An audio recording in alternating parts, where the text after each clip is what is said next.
about social promoting. My son is a victim of social promoting, and I can't stop it. Social promoting is the practice of advancing children to the next grade, even if they don't deserve it academically. This speech is to persuade you to fight school policies that allow them to promote children for social reasons over academic reasons. In today's society, children are promoted to higher grades even though they are not ready, just so they can keep up with their social age groups. This is a bad idea because children are getting to high school and can't read, write, or do simple math, and this is affecting our society as a whole. My plan to solve this issue involves 3 ideas for ending social promotion. They are the use of peer-on-peer tutoring, bringing back Saturday school for those that need a little help during the year, and making summer school mandatory for those that have failed any class during the year. By staying connected with teachers, school boards, and legislators, we can use these methods to end social promoting and get our education system back on track. I'm going to start with why we need to change this policy. Social promoting is a policy of pushing students from one grade level to the next, even if they aren't actually ready academically. There is a policy of keeping children with their peers from one grade level to the next, called No Child Left Behind. This policy has managed to move children from grade school to middle school to high school without really teaching them the skills necessary to be a productive member of society. Kids can pretty much do whatever they want in school, and as long as they manage to pass a small group of tests that are put together by some government agency, they get to move to the next grade level. These tests are supposed to make the child apply the lessons that they learned during the year, but even if the child fails these tests, they can still be moved on to the next grade level. This irrational policy has done nothing to educate our kids, and many are graduating school without the knowledge needed to contribute to society. Now that I've told you why we need to change this policy in our schools, I want to tell you how we can do it. My solution to the problem of social promotion is 3-part and makes the schools start to take responsibility for actually teaching our kids.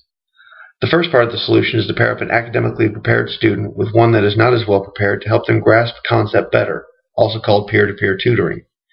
Children often respond better to their peers when they have to learn something that they just aren't getting. During these sessions, there would be an adult present to monitor to make sure that the student is actually doing the work themselves and not the tutor doing it for them. This keeps both honest and helps show the teacher how the student learns best. Research has shown that peer learning can bolster a child's self-esteem, awaken their interest in challenging tasks, enhance scholarly achievement, and foster pro-social behavior. In particular, this is an effective means of enabling children to grasp basic concepts that underlie school curricula, according to the Journal of Applied Developmental Psychology. Weekend school programs should be reenacted for students who need the extra help to pass a particular subject that they may not be doing so well in is the second part. The Saturday school program is designed to allow students to make up homework that was not turned in or incomplete. Students would complete the missing assignments and receive up to 50% credit for all correct work, according to Sternerson.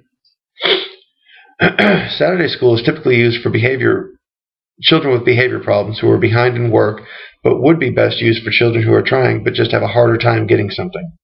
All students do learn differently, and some struggle in a group setting, like a classroom, so weekend school may be the best solution for them so they get more focused one-on-one time. Third phase would bring back summer school, which is an excellent idea for helping children get the needed skills to move on to the next grade level. According to Flugelbinder, some of the advantages of taking summer school courses are that the classes are usually much smaller than they are during a regular semester. Although the classes are on a more condensed schedule than normal, the environment is more relaxed, and the instructors or professors are able to give more individual attention to the students than they normally would. This is one way to help them learn one subject at a time that they may be lacking in so that they do not fall behind their peers and still learn what they need to learn to move on. When schools decided to move funds away from summer school, more and more started promoting students socially so that they did not have to stay behind or the teacher did not have to deal with that particular student again. Now that I've discussed both the problem and my solution for it, I want to tell you how we can make it all happen. As parents and concerned citizens, we have to get more involved with our kids' education and the system put in place. You have to make it clear to your kids that you are invested in their future by getting more involved at their school. Stay in touch with their teachers and help them teach your kids. Work with the teachers and know where your kids are having difficulties. Don't have the attitude it's only the teacher's responsibility to teach them. Get more involved with the school boards and tell them what you want for your kids. Don't let the school boards make universal decisions regarding your kids without your input. You have, you have to tell your legislators that you're tired of your kids being moved through the education system without getting an education. You have to go back and unmake the laws that have been passed, such as the No Child Left Behind, which allows them to just get by. You have to make them reinstate a system that educates your kids instead of just passing them along. In conclusion, there are many disadvantages to socially promoting students, especially when they can barely read or write right out of elementary school. By holding the schools, the teachers, your legislators, and even yourselves accountable for academics, you have more of a chance for students to excel.